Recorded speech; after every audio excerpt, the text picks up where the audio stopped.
Russia is still unsuccessful in Donetsk region. Putin has been unable to take it for 12 years. And the constitution of Ukraine makes it impossible to give up territory or trade land. Since the territorial issue is so important, it should be discussed only by the leaders of Ukraine and Russia at the trilateral Ukraine, United States, Russia. So far, Russia gives no sign that trilateral will happen, and if Russia refuses, then new sanctions must follow.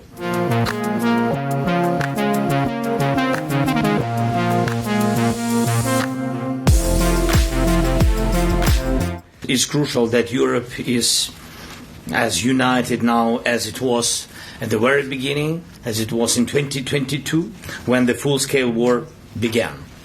This unity really helps to reach real peace, and it must stay strong.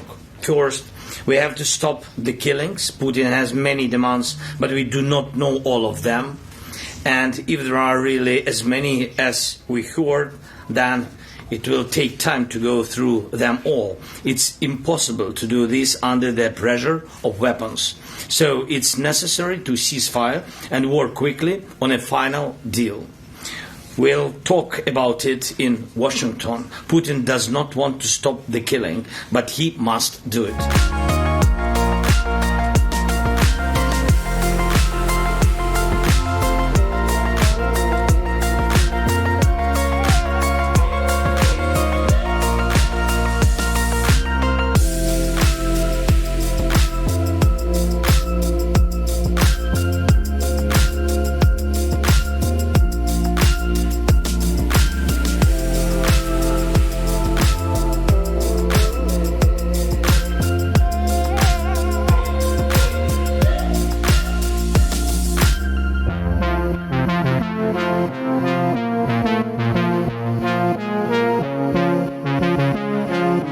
Be a very hard thing to do business like this. Again, I tell you. just say thank you. I said a lot of times thank you to American people. Accept that there are disagreements, and let's go litigate those disagreements rather than trying to fight it out in the American media when you're wrong.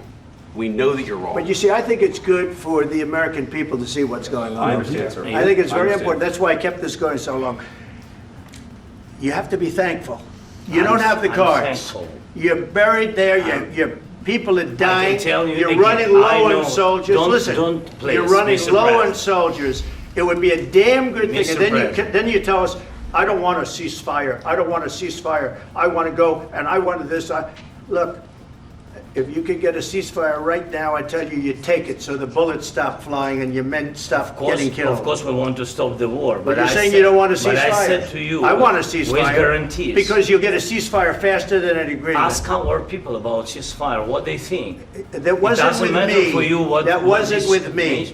It That was wasn't with with you. a guy named Biden who was not a smart person. This That is was your, with, this that was is with your Obama. president. It was your president. Excuse me. That was with Obama, who gave you sheets, and I gave you javelins. Yes. I gave you the javelins to take out all those tanks.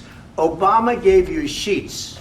In fact, the statement is Obama gave sheets and Trump gave javelins. You got to be more thankful, because let me tell you, you don't have the cards. With us, you have the cards.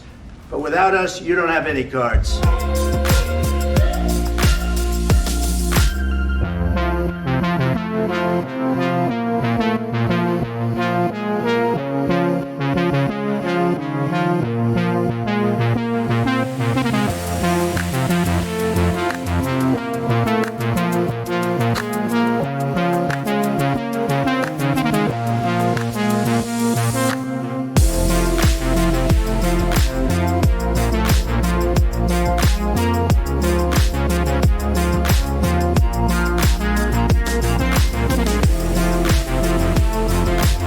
let's go back to the Russia-Ukraine Peace Summit. Mick Ryan is a retired Major General and Senior Military Fellow at the Lowy Institute. Mick, good evening to you. Thanks for coming on the show.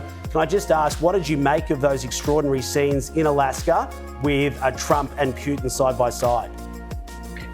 Well, good evening. It was a very extraordinary scene as we saw Putin get off his aircraft smiling, being welcomed to America with a flyover of US Air Force jets, a smiling, back-patting President of the United States.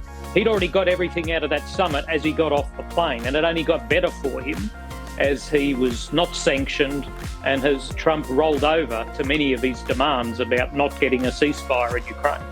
So do you think then that Putin was the only one that really emerged victorious out of this meeting? Because, of course, Ukraine wasn't represented. It was really up to Donald Trump to represent Ukraine. Putin wouldn't agree to a ceasefire. Putin kept saying, it's about finding the root cause. He kept saying the root cause of this war. Well, I mean, we know who started this war, and I think that that's half of the problem. Yeah, we all know what the real root cause of this war is. The root cause is Putin doesn't want a vibrant democracy on his border that can provide an example to the Russian people of a different form of governance from the kleptocracy of Putin and his thugs. So that wasn't addressed at all in the summit. The Ukrainians, as you said, were not represented. And the Europeans were not represented, and they now provide far more assistance to Ukraine than America does.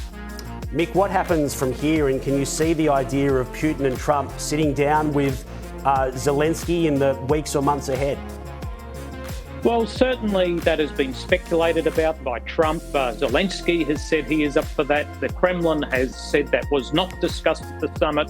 Putin doesn't want that, but because that would give Zelensky a legitimacy that Putin does not believe Zelensky, or indeed the country of Ukraine has.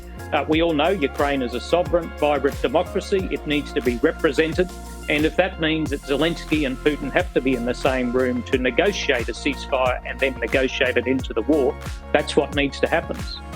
Can I just ask you, Mick, about the theatre of it all? We mentioned this earlier. I thought it was fascinating that this flyover where we had US fighter jets as Vladimir Putin and Donald Trump, here it is right now, walking on the tarmac, and you can see the fighter jets up ahead. How much of this was a power play by Donald Trump? I think quite a bit of it was, and actually I thought it was quite clever. A few years ago, Putin brought an Alsatian dog to a meeting with Angela Merkel of Germany because he knew she didn't like dogs. Well, Trump has upped Putin in that game and said, here's some stealth fighters and bombers that Russia could never build, and I'll show you. So I thought that was quite clever theatre, but overall, Putin went away from this summit very happy indeed.